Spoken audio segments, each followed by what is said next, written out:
Hello, welcome. My name is Patrick Coleman. I'm one of the senior curators at the Minnesota Historical Society. And in the fall of 2020, the Minnesota Historical Society is going to open an exhibit on Sinclair Lewis. It'll be the 100th anniversary of Sinclair Lewis's Main Street, the book that kind of shocked America and the world and changed American literature and letters for a long, long time to come. I've been in the middle of reading and rereading some Sinclair Lewis, and I am just constantly amazed at how relevant he is to the issues of today.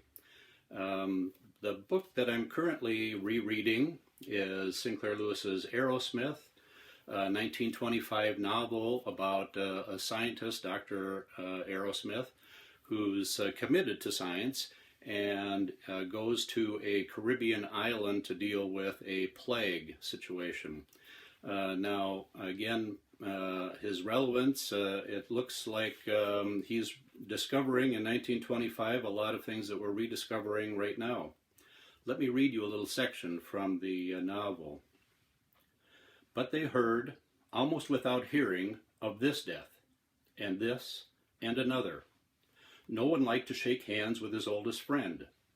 Everyone fled from everyone else, though the rats loyally stayed with them. And through the island galloped the panic, which is more murderous than its brother, the plague. Still there was no quarantine, no official admission. Inchcape Jones vomited feeble proclamations of the inadvisability of too large a public gathering, and wrote to London to inquire about Haffkine's prophylactic. But to Sir Robert Fairlamb he protested. Honestly, there's only been a few deaths, and I think it's all passed over. As for these suggestions of Stokes that we burn the village of Carib merely because they've had several cases, why that's barbarous. And it's been conveyed to me that if we were to establish a quarantine, the merchants would take the strongest measures against the administration. It would ruin the tourist and the export business. That's a little idea of the book. I have there's a little section here that I like that gives you a little insight into Martin Arrowsmith himself.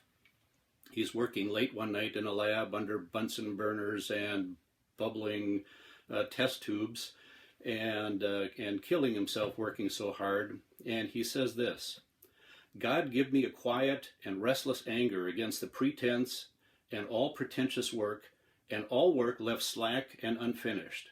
God give me a restlessness whereby I may neither sleep nor accept praise till my observed results equal my calculated results, or in a pious glee I discover and assault my error. God give me strength not to trust in God. A little insight into Sinclair Lewis too. Well, thank you, and hope to see you at the exhibit in October at the Minnesota Historical Society.